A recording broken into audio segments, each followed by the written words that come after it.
When is a phobia not really a phobia? I submit when it is Islamophobia or homophobia. Because the whole point of the word phobia is an irrational fear of something.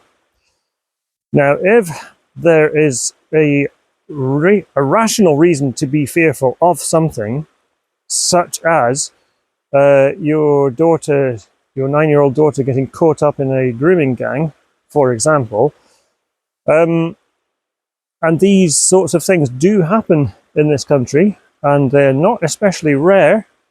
The number of victims is certainly in the tens of thousands, if not hundreds of thousands, over the last several decades. And why? Why has this been? This grooming gang phenomenon, and not forgetting the whole Epstein thing. There seems to be a tendency for people to want to prey on children in the most cruel and nasty and horrendous way, to the point that they seem to consider their victims subhuman in some way. They dehumanize them. And this, in the case of the Islamic grooming gangs, is not necessarily endorsed, but certainly backed up by their interpretation of their religion. So I would say that Islam in the 21st century is uniquely predisposed to protect the perpetrators of these horrific crimes, and to then bring about this label, which is kind of politically motivated, to say that it is Islamophobia. It's a bit like the racism card. It's a bit like Voldemort. Oh, don't say that word. He who must not be mentioned. It's like the unmentionable words. And that's because of these things, and me having a strong sense of curiosity and a desire to figure things out. People often say, don't even go there. But that, to my mind, maybe I'm like an over-inquisitive child, or curiosity killed the cat type scenario. I can't help it. I think that if something is off limits, out of bounds, or beyond the pale to even mention, that's all the more reason to focus in on that, because there's a problem there. So, what do we do about it? I think it needs to be spoken about more openly, and anyone who pulls the racism card, which they do also, some people seem very confused. They don't seem to be able to tell the difference between a race and a religion.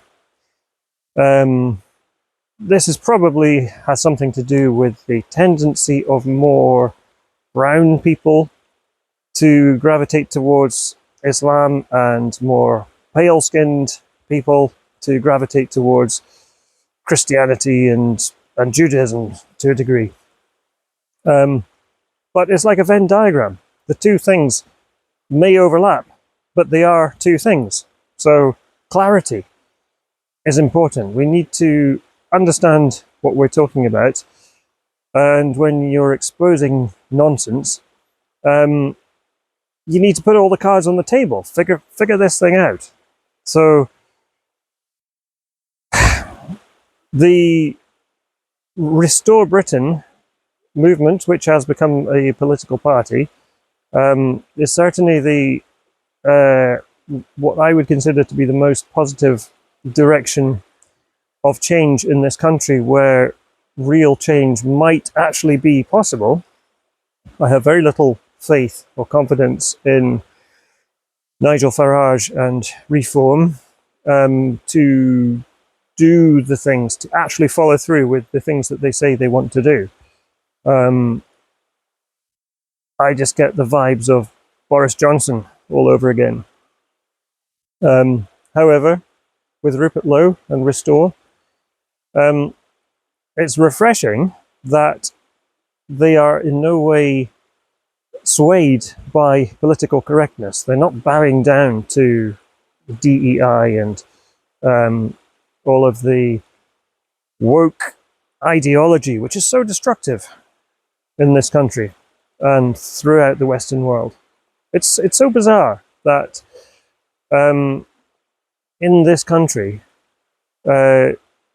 people are given preferential treatment on the basis of their religion and their skin color and what do you call them? Minority groups, such as the LGBTQ so-called community.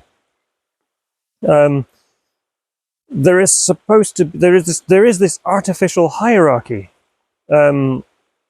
which I don't think the people who promote it, if you really drill down, they would acknowledge what they're doing by giving some people in job applications, for example, preferential treatment over others. But they are. That's what's happening. That's what has happened. So as long as the native British are a majority in this country, I think it would do us well to stick together more. Of course, there are many who look like me, who are full-on wokey liberals who think that every human being is a blank slate and you can import people from any part of the world and they will assimilate, which they don't. People live in enclaves and communities. They talk about communities, the LGBT community and the Muslim community, the Sikh community, Hindu community, all these things. But if you dare to mention, what about the white community? You will be shot down in flames. How dare you? But take a step back and just look at it rationally. Why is it so wrong to propose or suggest such a thing? I don't think we should be given preferential treatment. I think we should be given equal treatment. I think equality should actually mean equality. The law is the law and should be applied equally, but it isn't. And I think that a Restore government would address that without being afraid. For a while I thought that Ben Habib and the Advance Party were the ones to go along with, but unfortunately there seems to have been some accusations made against people in Restore which are not drawing people together, and that's a shame, because I've got a lot of time for Ben Habib and some of the other people involved in that political party. I'm a member of both. On day one, I signed up to Advance UK and Restore Britain. So I don't know what that means now that they are both political parties. I don't think you are supposed to be members of both, but hey-ho, it is what it is. Anyway, thank you for your attention, and I will see you in another one of these videos.